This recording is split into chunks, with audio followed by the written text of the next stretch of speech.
تحت جلد فیصلے کیے اور ایک ریکارڈ فیصلے کیے۔ Chief justice Lahore high court کی ہدایت پر تیزی سے عمل درآمد ابھی بھی جاری ہے اور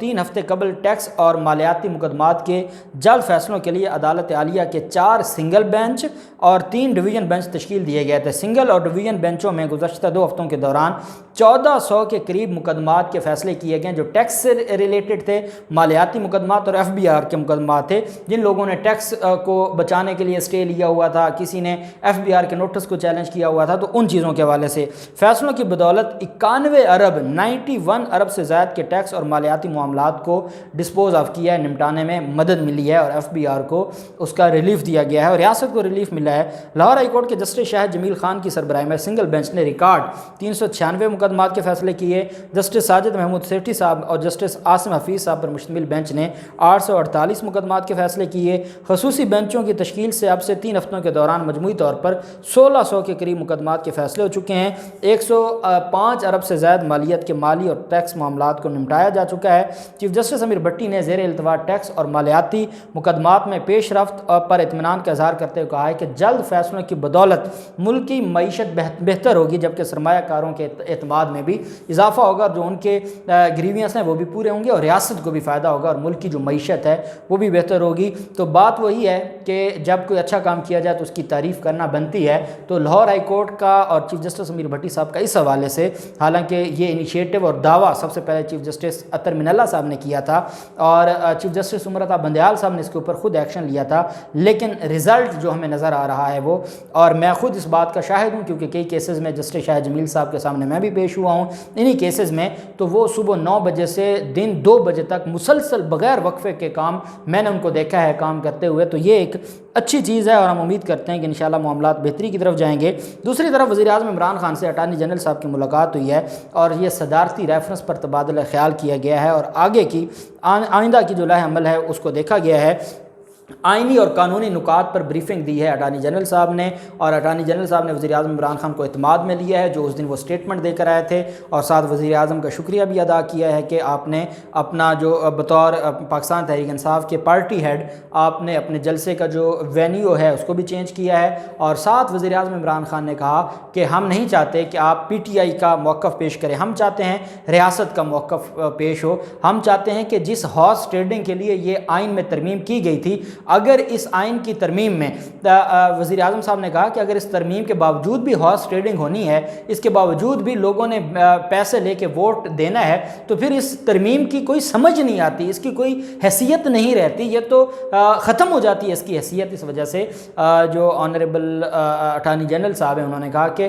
اس مقدمے کو ہم بہتر انداز میں اٹارنی جنرل صاحب ریاست کو ریپریزنٹ کریں گے، صدر پاکستان کو پاکستان تحریک انصاف کو علی ظفر صاحب ریپریزنٹ کریں گے، اور باقی علی محمد خان صاحب ہیں اور جو باقی ہیں وہ سارے کے سارے اس معاملے کو دیکھیں گے۔ وزیر اعظم عمران خان نے کہا اٹارنی جنرل صاحب کو کہ مجھے اعتماد ہے اپنی ٹیم پر اور میں امید کرتا ہوں کہ سپریم کورٹ سے بہتر فیصلہ آئے گا۔ دوسری طرف چیف جسٹس عمر عطا بندیال صاحب نے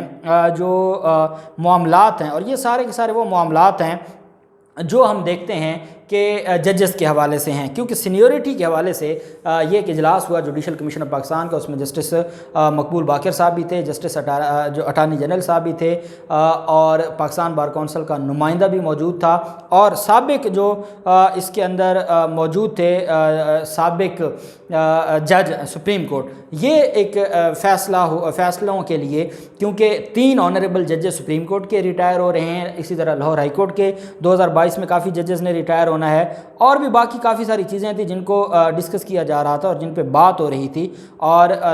جو آنریبل عدالت ہے وہ یہ دیکھ رہی تھی، یا چیف جسٹس صاحب دیکھ رہے تھے کہ ہم ان معاملات کو کیسے نمٹائیں۔ چیف صاحب نے کہا کہ ہمیں یہ دیکھنا ہوگا کہ جو کیپیبلٹی ہے، کیپیسٹی ہے اور جو میرٹ ہے، ہم نے اس کو مد نظر رکھنا ہوگا۔ صرف سینیورٹی کو اگر ہم لے کے بیٹھے رہے تو کبھی بھی ہم لائق ججز کو نہیں لے کے آئیں گے۔ دوسرا انہوں نے کہا کہ ریکوائرمنٹ کو دیکھنا ہوگا۔ لاہور ہائی کورٹ میں اگر ہم دیکھتے ہیں کہ سول کیسز کو سننے والے 3 ججز تھے، ان میں سے 2 ریٹائر ہو گئے ہیں، وہاں پر جو پیور دیوانی مقدمات سننے والے جو ججز ہیں ان کی تعداد بہت کم ہے۔ اگر ہم نے لاہور ہائی کورٹ میں ججز کو تعینات کرنا ہے تو ہم دیکھیں گے کہ وہاں پریورٹی ہو سول کے جو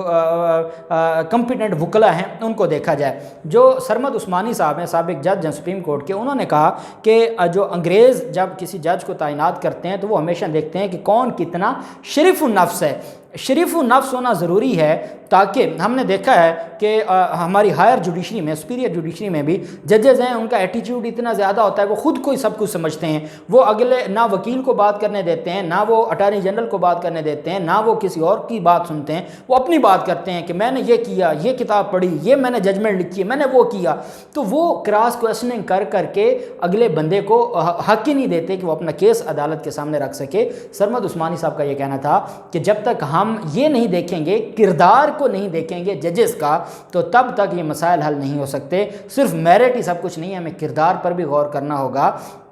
عمر رضا بندیال صاحب نے کہا کہ ہم نے یہ دیکھنا ہے کہ جیسے انہوں نے مثال دی کہ سندھ ہائی کورٹ ہے، وہاں پر فوجداری کے ججز بہت کم ہیں، بہت زیادہ وہاں پر فوجداری کے مقدمات پینڈنگ ہے۔ تو ہم جب سندھ ہائی کورٹ میں ججز کی تعیناتی کریں تو وہاں ہم یہ مائنڈ میں رکھیں کہ ہم نے فوجداری مقدمات کے ماہرین کو جج سپریم کورٹ مقرر کرنا ہے اور سندھ ہائی کورٹ مقرر کرنا ہے۔ اسی طرح سول کے ماہرین کو ہم نے جو لاہور ہائی کورٹ میں کرنا ہے، اور جب ہم سپریم کورٹ میں لے کر آئیں تو ہم نے کچھ اصول بنانے ہیں۔ جو یہ اصول ہے صرف سینیورٹی کا، انہوں نے کہا کہ اس کی کوئی حیثیت نہیں ہے، ہمارا آئین اس کے اوپر خاموش ہے۔ اگر ہم صرف سینیورٹی کی بنیاد پہ رہیں گے تو کبھی بھی لائق ججز کو ہم سپریم کورٹ نہیں لا سکتے۔ اس پر اٹارنی جنرل صاحب نے کہا ہے کہ ایک میکانزم بنانا چاہیے، اور میکانزم بن جائے اس میں ایک سے زیادہ، جب بھی کسی ایک جج کو تعینات کرنا ہو تو ایک سے زیادہ ججز کی اور ایک سے زیادہ وکلا کی نومینیشن ہو، اور پرپوزل ایک سے زیادہ لوگوں کی ہے۔ ایک سیٹ ہے، جب آپ ایک بندے کو چیف جسٹس پرپوز کرے گا اور وہ کمیشن کے سامنے رکھ دے گا تو چوائس ہی کوئی نہیں ہوگی۔ جب ایک سیٹ پر 8-10 لوگ ہوں گے تو کمپیریزن کیا جا سکتا ہے کہ کس کی کون کیپیبل ہے، کون زیادہ میچیور ہے، کون زیادہ قانون پر جس کو گرپ ہے، کریکٹر کس کا ہے، کیونکہ بار سے سارا کچھ پتہ چل جاتا ہے کہ کون سا وکیل کیا ہے، وہ فراڈ کرتا ہے، وہ کس طرح کے مقدمات لیتا ہے، تو ہر چیز کا پتہ ہوتا ہے۔ تو ان ساری چیزوں کو جو انکوائری کی جائے اور اس کے بعد ججز کی تعیناتی کی جائے۔ عمر رضا بندیال صاحب نے کہا ہے کہ انشاءاللہ ہم اس پر میکانزم بنائیں گے۔ نالائق ججز کی اب کوئی جگہ نہیں ہے، نہ ہم وہ ہائی کورٹ میں آئیں گے، اور جو نالائق ججز سینیورٹی کی بنیاد پر سپریم کورٹ ماضی میں آتے رہے ہیں ان کا راستہ بھی ہم بند کریں گے، اور ان کے لیے بھی ہم ایک اصول وضع کریں گے۔ یہ وہ چیز ہے جس کو آپ کہہ سکتے ہیں کہ یہ انقلابی قدم ہے، اور اس انقلابی قدم ہی کی وجہ سے پاکستان میں اور ہماری جوڈیشری میں انقلاب آ سکتا ہے۔ اللہ پاک پاکستان کا حامی و ناصر ہو۔ بہت شکریہ۔ اللہ حافظ۔ پاکستان زندہ باد۔